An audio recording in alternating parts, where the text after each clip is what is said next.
بسم اللہ الرحمن الرحیم۔ السلام علیکم یورس۔ ابن ابی حاتم کی ایک حدیث میں ہے کہ نبی اکرم صلی اللہ علیہ وآلہ وسلم کسی اعرابی کے ہاں مہمان ہوئے۔ اس نے آپ کی بڑی خاطر تواضع کی۔ واپسی میں آپ صلی اللہ علیہ وآلہ وسلم نے فرمایا کبھی ہم سے مدینے میں بھی مل لینا۔ کچھ دنوں بعد وہ اعرابی آپ صلی اللہ علیہ وسلم کے پاس حاضر ہوا۔ حضور نے فرمایا کچھ چاہیے؟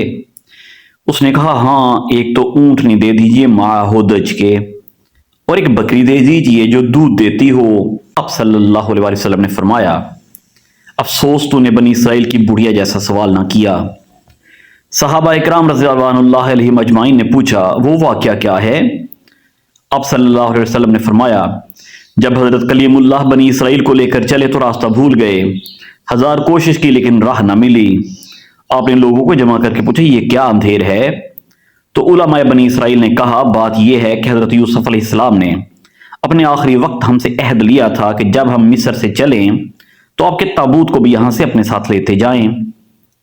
حضرت موسیٰ علیہ السلام نے دریافت فرمایا کہ تم میں سے کون جانتا ہے کہ یوسف علیہ السلام کی تربت کہاں ہے؟ سب نے انکار کر دیا کہ ہم نہیں جانتے، ہم میں ایک بوڑھیا کے سوا اور کوئی بھی آپ کی قبر سے واقف نہیں ہے۔ آپ نے اس بوڑھیا کے پاس آدمی بھیج کر اسے کہلوایا کہ مجھے یوسف علیہ السلام کی قبر دکھلاؤ۔ بڑھیا نے کہا ہاں دکھلاؤں گی لیکن اپنا حق لے لوں۔ موسیٰ علیہ السلام نے کہا کیا چاہتی ہو؟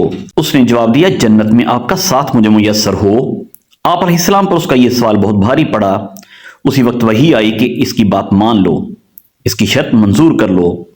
اب وہ آپ کو ایک جھیل کے پاس لے گئی جس کے پانی کا رنگ بھی متغیر ہو چکا تھا۔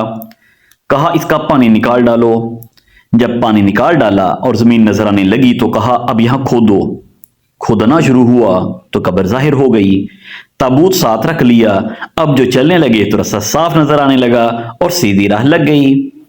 تفسیر ابن کثیر جلد 4 صفحہ 33۔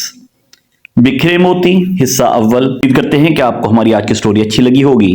ہمارے چینل کو ضرور سبسکرائب کیجئے۔ طاہر نے کو اجازت دیجئے۔ اللہ حافظ۔